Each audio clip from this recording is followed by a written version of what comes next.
Kiss, Close the Ball Life in Park. With me today is my secondary and protege. Tell them your name. Hi, I'm Alexis Anderson, the_queen_Lex_ on Instagram, and Styled by Imani on Instagram too. Indeed, this woman is a jack of many trades. I know she can master them all because I know I've done it myself. Tell them about your graphic design in paint and your work as far as you doing clothing design. My graphic design in paint has been pretty cool. It's a very new thing that I'm starting to do. I have a couple on here that I do by hand. I can use any utensil or anything that comes with the artwork. If it comes to graphics or comes to designing anything or making shoes or anything, I just do very well with whatever I proceed to put my mind to.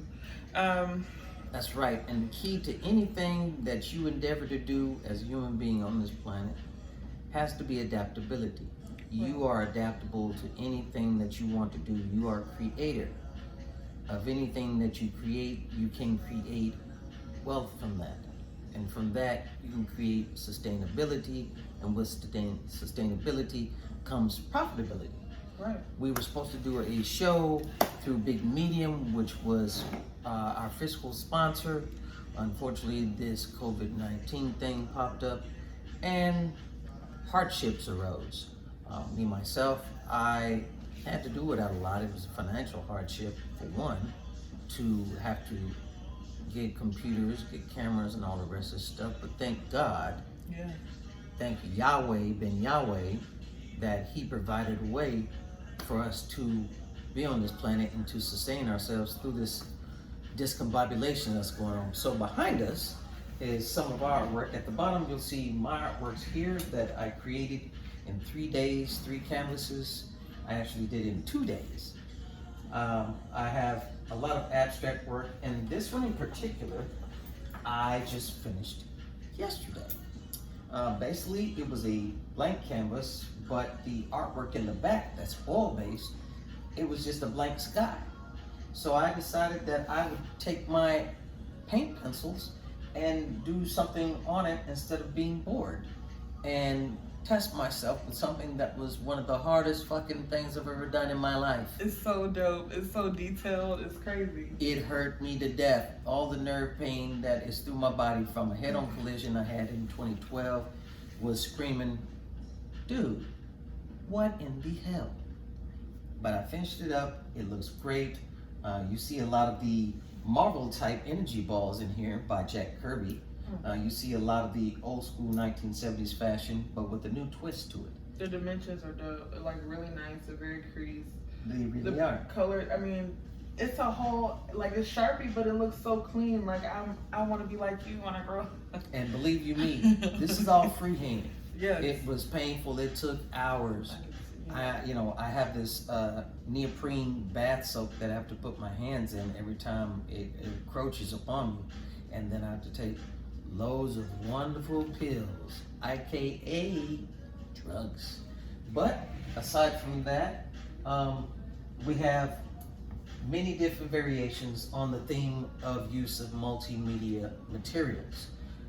Best described is this particular abstract that Alexis did. I love this one the most. I also love the more brilliant in colors that she has, and if you notice in all of hers, they're not monochromatic. They maintain their color. Each color is separate, and it makes the picture what it should be, a work of art. This one has a definition of lining that I truly, truly love. The rest of them are very expressive. They actually bring about the notion that anything is possible when it comes to the use of materials, when it comes to art. And that's what you need to be. Wow. A very quick study, use of your mind in order to create. It takes nothing. People think that it's very hard to become an artist. It is not. All of us have this creative marking within our family trees, in our DNA. all you have to do is take that line and keep drawing with that line until you come up with something that is an interpretation of what you see. It's not to draw what is in reality. It's your interpretation of reality. And Right. that's what makes it the best. But this woman right here, don't let her lie to you. She's multi-talented, multifaceted. She's in the Art Institutes of Round Rock. My younger sister, Michelle Washington, is a teacher over there. Bomb diggity, love her to She's death. awesome. She's amazing. But people, we're gonna let this be the day. We're gonna chop it right here. However, we wanna give some special shout outs to the City of Austin Multicultural Contracts. Thank you. La Pena, we wanna talk to you because in 2018, you inspired me along with Amaya Pena to do my art show Before I Fall Off This Planet. Other than that, we have Brian Joseph Bodyman. We also have Augustine Winter of Antilles Custom Framing, who is an Austin-based business. This man is dope when it comes to framing, and we need to chop it up real soon. In the meantime, I'm gonna turn it over to Dan. Right there is the done deal. Alexis, say something. Ah! Who you got Well, to talk to? Hi. So thankfully I've been acquainting with Mr. Deshaun Washington for a while, and it's been really cool. Just even things that I started, he gives me information on how I can make it better, even when it's something that I tried. We both have the same kind of visions, but it'll be more experience from him to where he can guide me and teach me way better than I can go to school and someone teach me how to do something that they don't even know. That's right. You learn by experience. Trial and error. There is no error. There is no failure when Right. it comes to art and life. All you have to do is do it. Right. You know, there are people that I know right now that I've seen. This young man out of, I think it's Alabama. He's an abstract artist, very good with technical pens that I used to use when I was a kid, when I was a teenager. But he's doing real good work. He has an art show going on out there. Good props to that. I just put him on. I just followed him on my page. Great. Massively great fella. To you, sir. That's right. She's got plenty of people that she knows. Tell them something. Yeah, we have a team. I have a team personally. I'm starting a brand with Birkenstocks purses and shirts and graphic tees and tie-dye and bleaching and manipulating fabrics and fashion really is my thing. It's been pretty cool. I'm from Virginia. I moved to Austin in 2015. I was in Corpus back and forth, but starting back with art, I really wanted to really know who I truly was and what I really wanted to express with myself. And even if it came to my favorite color or my favorite artist, Lizzo, to Miss Jill Scott, it's so many people that inspire me from my heart that makes it even, you know. We're back. Mine's on set trick mode, so we're gonna stick to this one. I think this was done, like barbecue done. So we're gonna pop that one off. In the meantime, tell them about some of the, I would say, challenges that you've come up against as a female artist. I mean, we already know my challenges. Mine are that I have a multitude of physical disabilities that are constantly on me like a camel on water. First, one thing is I'm not from here. So being that I have a lot of friends from Virginia that message me and be like, Alexis, when are you coming back? We have art shows and we have things, and they see my work. And when I was in school and when I was in high school, people really was like, that's one thing that I can see going for you. But it's when you move, it's a different world, and trying to know yourself and loving yourself first and figuring out what is your core purpose and going back to what I used to love and everything. It was renewing and being refreshed. So coming here and starting something different and starting new friends and starting school and fashion design being in college was very, very intense and crazy. and time consuming, and learn and having to work at that. So, having your career and your passion, the balance is crazy. But you make it work with when you feel something to do it, you'll do it. When you really want it and you really passionately feel like you're devoted to getting it done, you get it done. So, challenges, it hasn't really been a challenge. It's just how much I'm willing to get going. And with him, thankful for him, because I done been to like 3-4 art shows this year. I've done 4 fashion shows in the past 2 years. I've been a part of groups and meetings and team working with people to make graphic design, making clothes and all this stuff. But it's how much I was devoted for doing it, which I sometimes, have my times where I get depressed and have anxiety, but I have people in my group and my team that puts me back in that moment of, you're getting somewhere and you're going somewhere and we have somewhere to go. If it wasn't for him, we wouldn't be doing this and I wouldn't be here. So thank you so much. I thank him so much, because I really, really don't know. I wouldn't be nowhere without speaking and asking about help. And someone gave me the information to lead me to him, and turn out his sister teach me in college. So even God works, okay? If you don't believe and you don't have hope and you don't have faith, and you just go on living in that little bad circle of being drowned in a world of non-knowledge, and not having people that's growing with you, that challenge you to build up more. You don't never go with people that are under you, because then you're going to be working to be under them. Right. He inspires me. I have the same thought with this. It's the same thing, but he just told me that my marbling, could have been worked out better. But how clean it is and how much time he took on each piece of section, that's something that he devoted to in a day that I wouldn't do if I really didn't have the time or sat down to get the idea for it. And he properly went through the thing to where it's not thick or sticky or whatever the case may be. So me learning from that and seeing that, it helps me learn how to make the process easier and better from what he shows. And trust and believe this: we as artists, we as a people, honestly, there's no color. It boils down to sheer will. What is your want in life? What is going to make you happy? Right. How can you make yourself happy? What is your happiness? That's right. It's not the who, the what, the when, the where, and the why. That's all negativity that came up in elementary school. It's meant to bind you and make you envious of someone else's talent. You're here to learn, and if you don't ask and get good questions, how are you ever going to grow as not only as a person, as a mother, as a father? And I think that the biggest problem that we have as a people is that we learn to be crabs in a bucket. And if we continue to do that, Black lives won't matter. People won't matter. Right. None of this will matter, because right now, honestly, people, we're under a dictatorship. We're under systemic revamping of a dictatorship. And y'all need to realize something. I told people 3 years ago, this is the year of the hustle.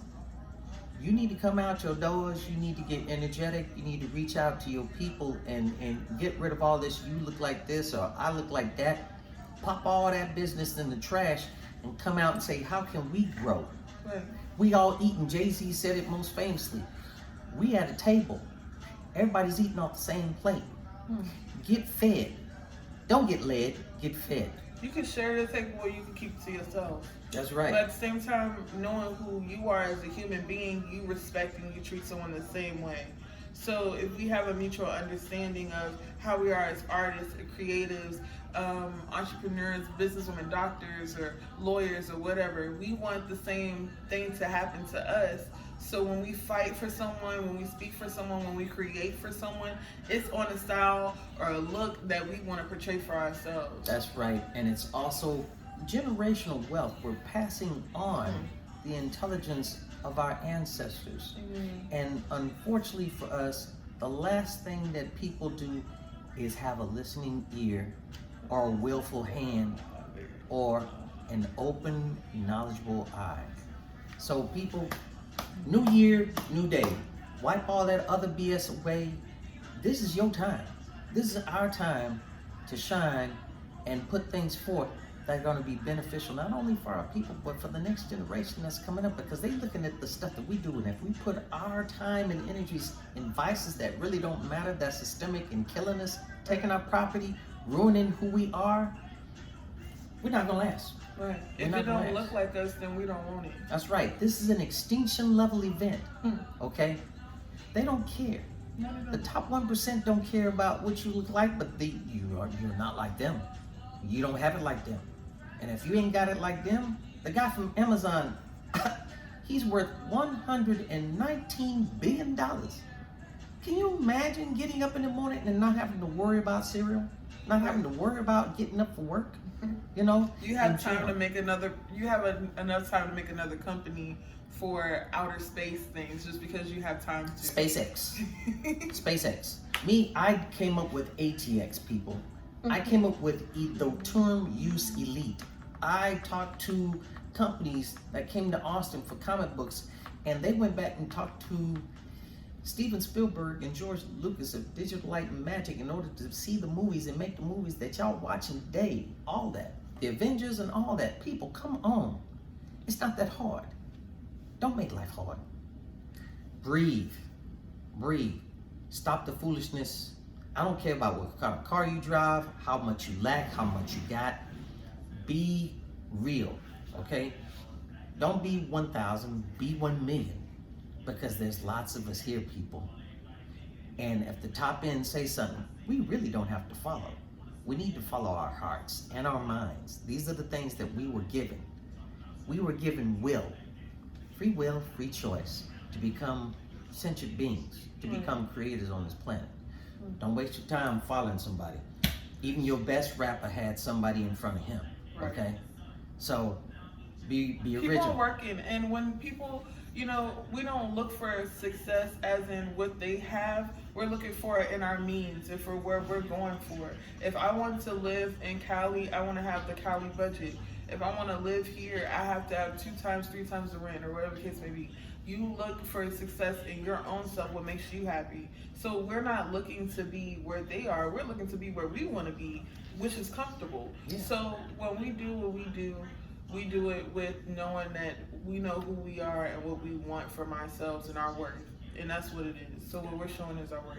That's but correct. I want to go back to our work and talk about color, because I feel like color is something that a lot of people even ask me, how did you get this to match, or the balance and et cetera in your artwork and et cetera. And I see he has so many chromatics and different scales, from blue tones to very warm, but it's like, and the texture and everything is just so in depth, and I want to talk about it. So knowing that you have certain tools that you use for your creative, what made you go into these textures, and like what were you feeling in it? Like when you saw it, what were you feeling? You really want to know? Textures and colors that you were bringing out. Actually, I've been drawing and painting since age 2. What actually made this more important was the damage I took in a wreck in 2012 that actually took my life. And like I said, 89 strokes, 69 seizures later, nerve damage, can't breathe, brain swole up, you know. It was a death sentence, and it still is. But I know that I needed to leave a chronological biography of who I represent in my family. I'm now one of the oldest grandchildren of Homer Manny Cyphers, and I wanted to leave the craftsmanship that I have behind, which is my talent. A lot of this is oils, a lot of it, honestly, is straight out of the tube. And I just go in different colors, the way that I see it, and honestly, it's the way God set it up. You may not see it, but I drew it out painfully.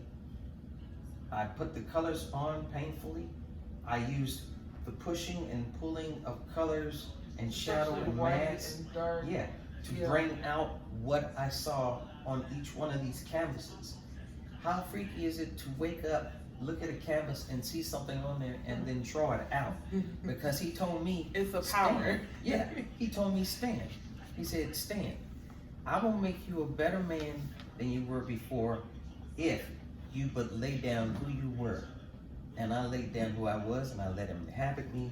And from there, I came to a point of where I needed to pass on and show people that life is not that hard. Keep it simple. Yeah. Use your colors. You know what warm colors are, what cold colors are, what goes backwards, what goes in front, and how to bring the simplest of materials like this one right here. This one right here, indigo, is nothing but variations on indigo pencil, Prismacolor, and graphite pencil. That's all it is. And I saw that and I drew it out on a Saturday, painfully, at my grandma's house, you know? And each one of these pieces is just an extension of what he gave me, what he gives me as an everyday basis, a gift to wake up every day. And from there, when me and Miss Alexis caught up to one another, it's something that needed to happen because I could see her potential. And even if I pass on when I leave here today, then what I've shown to her will continue on. It would be a crime to myself if I did not show her the potential in the wealth of her intelligence and her craft, you know, because I've done fashion. I went to school for the Fashion Institute of Design and Merchandising. I did fashion and retail at ACC at Rio Grande campus. From there, I continued on with my art craft all the way up until present day. And it's hard because I see flashes of who I was, or flashes of things in memory. I can't really access them, but color for me is therapy. It's therapy, and it helps me cope with what happened to me, the continuous strain on my body that I have to go through, and the continuous want to succeed and excel as a human being. And that's where I said, you know what, you and I need to do an art show. And it was supposed to happen June 14th, 2020. Yeah. But as you can tell, this virus thing put clamped on that, a kibosh on it. But that's not gonna stop it as long as God is my witness. He's gonna make a way, and he made a way, you know. It may have been a hardship for me to lack, but in the long run, it ascended me to an area where at present date, I'm with my peers. And they have an understanding of what it was that I wanted to do and what I needed to accomplish, and we're not stopping right here. No, we're not. I just finished up an art show at the Austin Bergstrom International Airport. It actually turned out to be 2 shows because I switched out artwork and it became a whole nother exhibit. So I was there for a year. Corey Hurlis is the art coordinator over there, and I'm hoping to go back, and she already told me yes. So I'm looking forward to framing stuff. And then I need to get this one on board to occupy the same space after I dip out. Yes, sir. Yeah.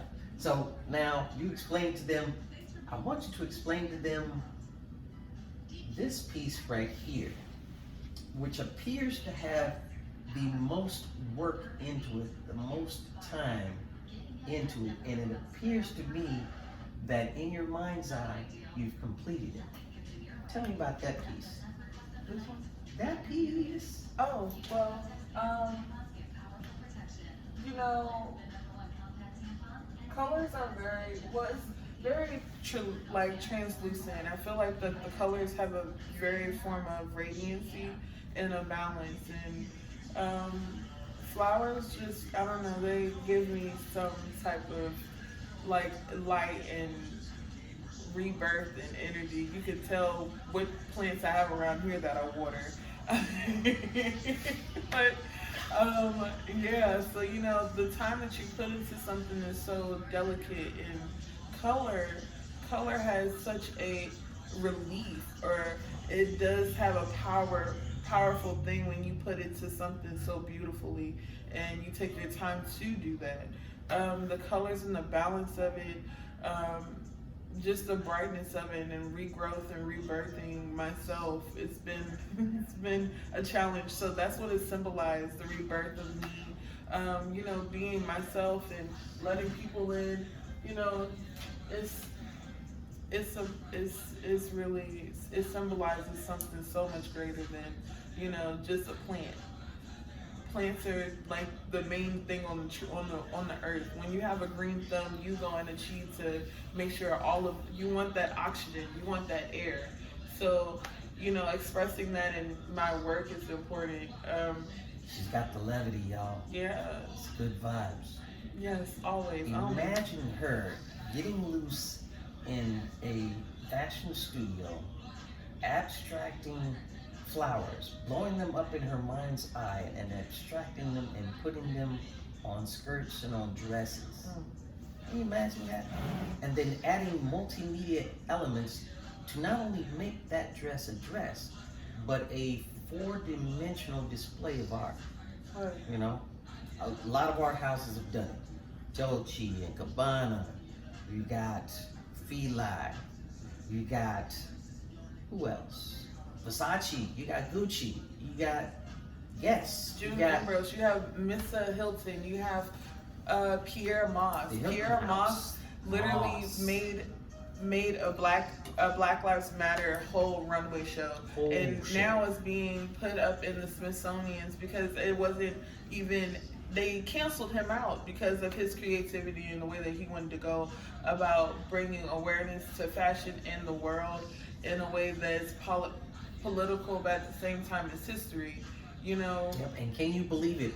There is a commercial running on TV about a young man who is the first Black young man to have his photography featured in Vogue. In Vogue. Yeah. So the first Black, we have a lot of and Pierre Moss is the first Black creative designer for Adidas. So good to them, and that's where I want to be at. I want to be the first of any and everything, or not even the first, but just someone that brings something to the table. And right now is it 2014? I mean, not 2014. 2014 is when I graduated. And 2020, I've graduated in life.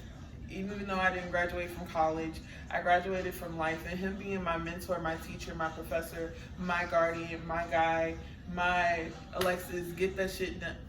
Get it done. Excuse me. Do it. Come. Everything I'm has on my a way. line. Everything has a deadline. Yes. Do not get complacent in what you need to do, because once you glow up and become complacent, nothing matters. Everything falls to the wayside. And if you're trying to push it like these artists are doing it, we all just drip culture. Right. That's why everybody wants to be like us. Understand that. They came from the same culture, but they locked themselves off. They forgot who they were. Now all they want to do is be analytical and political and defiant of social injustices. They don't want to see what they've been doing. And then they want to make excuses for what they've been doing. But understand something. They've been out there doing dirt for all this time, and y'all been letting that shit slide. It ain't sliding no more. Not no more. 2020 no. doing that. No. 2020 this year's the big up. And I guarantee you, if I've got a phone and she got a phone, bear witness to it. Okay? Y'all about to get laid straight out like fine linen. And I'm not pressing none of y'all. But I'm going to squeeze you like good juice. The end of 2020 olive and the beginning oil. of 21, we're coming for you. That's right. Halal. We coming for you. Fresh up. All right? We in here. Yes.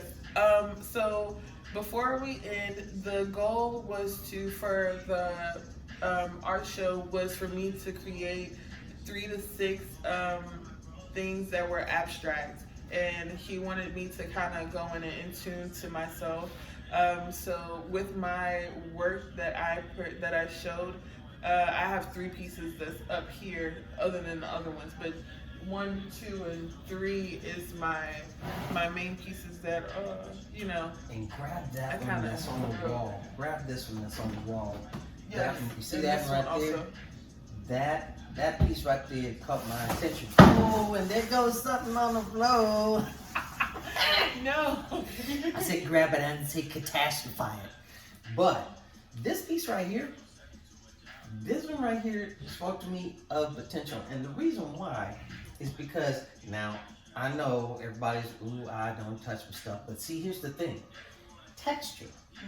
She has texture on the borders, and yet you have a sense of warm and cold colors that actually pop out at you in contrast. This is the key to any art that you do. It doesn't matter whether it's realism or abstractionism. I love abstract work. Oh, I love it. I love impressionism. I love all of that. De Koontz, my favorite artist, as a matter of fact, is Jean Baptiste. Oh yeah. Even though he's gone, he's still here. And Basquiat. Basquiat, that's the man. First New York dude to get off the streets and become a favorite of Andy Warhol. Took him straight off the street, took him under his arm, and the man made literally millions. And unfortunately for him, he was one of the first to actually notice the first railway killing by 2 New York police officers. And it impacted him so much that eventually it led to his death. But shouts out to his family. I always love his work because his work was actually purchased by a Japanese collector. And I mean, one of them was maybe 419 million, and the other one was just a little bit up under that. He took him back to his hometown and said this about this man's work: I hope that my town will come and see these works of art, because within them, I see that they will love them as much as I do. And trust, this man used to hang out with Fab Five Freddy. They used to go to the art museums in New York. This man got hit by a car when he was little, lost a piece of himself. But aside from that, he was in Blondie's very first video. Very first video. It wasn't Fab Five Freddy. Freddy was supposed to be there. He didn't believe it was popping, that was going to happen. So instead, she dragged Jean Basquiat. And he was the guy that was on the turntables. That was him. All right? So, y'all bless up. All artists take care. Peace and love to you all. Best of luck. Best of luck. Yahweh Ben Yahweh has us all in good hands. We're going to be all right. We just need to get goofballs out of the way. Love you lots. Thank you so much. And thank you to Big Medium. Y'all have a good one. Big Medium, big shout out. Hope to hear from you, Miss Paloma. Yes. Nice Hopefully, to see you. Can't hear wait from to your see puppy. You know, we talk about that dog. You need to get him an Instagram. Get him an IG. you. Get him popping. A puppy gram. Puppy.